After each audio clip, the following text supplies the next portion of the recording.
Frosty the Snowman. Frosty the Snowman came to town one bright cold winter's day. The first real snow of the winter had fallen the night before. All night that snow had fallen, white and soft and deep. In the morning out came the children, and they started to throw snowballs.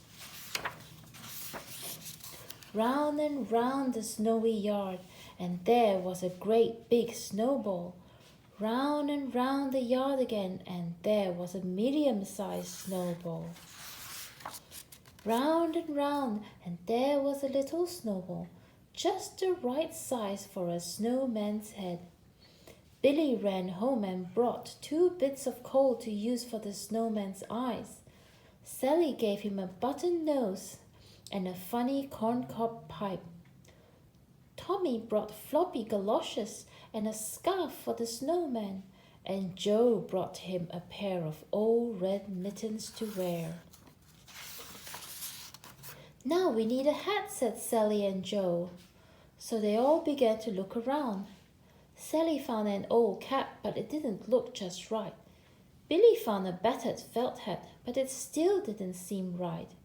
Just then, down the street came the whistling wind, and it blew to their feet a shiny top hat. "Just what we need," cried Sally and Joe. "It's like magic," said Billy and Tommy.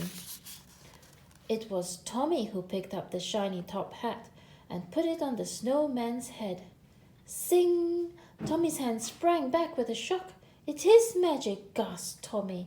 "So it is," said a voice, a deep, chuckly voice they had never heard before, "and a pleasant sort of magic if I do say so myself."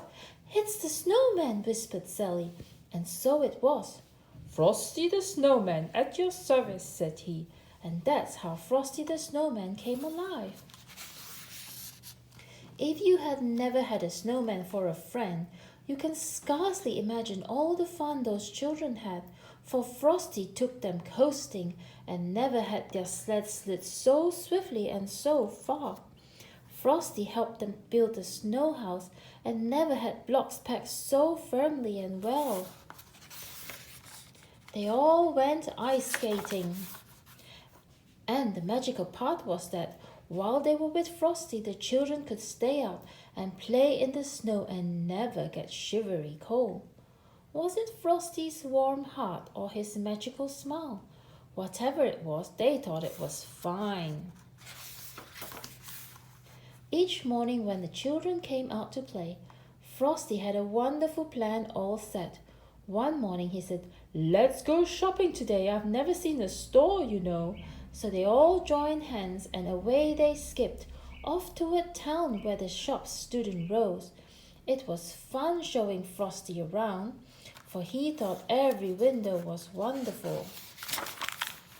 All around the town they led Frosty that day, and while the wintry sun shone down, as they danced along, the children grew warm.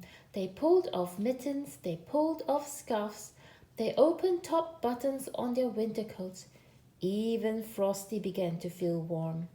Soon they came to the corner where the traffic cops stood, and around that corner came a gust of wind. Woo! It blew. It blew off Frosty's hat, his handsome top hat, and that hat rolled across the street. Away went Frosty after it. Then, wheet! Sang the traffic cop's loud whistle, and the children could not follow Frosty because traffic steamed by, buses and trucks and family cars. Wheet! Went the traffic cop's whistle again. The crossing stood empty before them now, but there was not a sign of Frosty to be seen. Only down the street his top hat rolled, all by itself in the melting snow. "Mr. Policeman," the children cried, "where has Frosty the Snowman gone?" "Oh," said the policeman, "Frosty the Snowman has gone away, where all snowmen go on a sunny day. But he'll be back at your bidding and call, whenever great heaps of snowflakes fall."